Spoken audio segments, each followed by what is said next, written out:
Gojo एक बेरहम इंसान था। पैसों के लिए वह किसी भी हद तक जा सकता था। उसके लिए किसी की जान की कोई कीमत नहीं थी। वह अपने रास्ते में आने वाले हर दुश्मन को खत्म कर देता था, सिवाय सकुना के। सकुना अंडरवर्ल्ड का सबसे बड़ा नाम था और गोजो उसका सबसे भरोसेमंद आदमी माना जाता था। पीक इलाके में गोजो का ऐसा खौफ था कि लोग उसका नाम सुनते ही सहम जाते थे। गोजो लगातार बड़े बड़े गैंगस्टरों को खत्म करके अपनी ताकत बढ़ा रहा था। इसी दौरान उसकी टक्कर होती है टीपी फुकरे से। टीपी फुकरे क्लॉक टावर का सबसे खतरनाक माफिया था और वह भी पीक पर राज करना चाहता था। टीपी फुकरे ने रात में हमला करने की योजना बनाई, लेकिन किस्मत ने उसका साथ नहीं दिया। गोजो के एक आदमी ने छुपकर उसकी पूरी प्लानिंग सुन ली और तुरंत जाकर गोजो को खबर दे दी। खबर मिलते ही गोजो बिना देर किए क्लॉक टावर पहुंच गया। टीपी फुकरे को संभलने का मौका भी नहीं मिला और गोजो ने उसे एक ही गोली में खत्म कर दिया। गोजो मुस्कुराते हुए बोला, जब तू दुनिया में आया था तब तक मैं इस अंडरवर्ल्ड का हिस्सा बन चुका था। इतना कहकर गोजो वहां से निकल गया। कुछ ही समय बाद यह खबर हैप्पी सरकार तक पहुंच गई। हैप्पी सरकार टीपी फुकरे का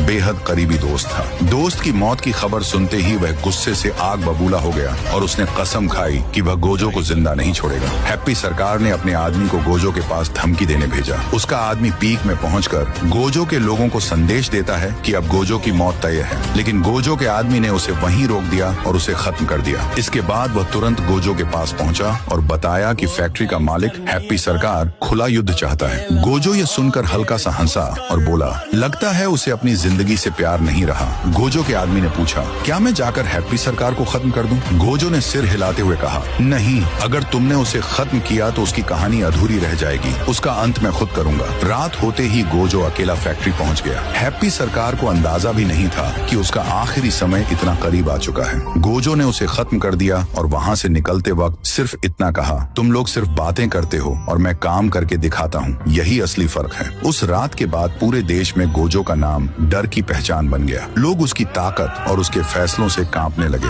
लेकिन कहानी यहीं खत्म नहीं होती। असली तूफान अभी बाकी है, क्योंकि बहुत जल्द इस कहानी में एंट्री होने वाली है राइस्टार की, और उसके आने के बाद अंडरवर्ल्ड की दुनिया पूरी तरह बदलने वाली है। अगर आप लोग इसका पार्ट 2 चाहते हो तो इस वीडियो पर 10,000 लाइक्स करवा दो, फिर देखना राइस्टार कैसे गोजो की हालत खराब करता है।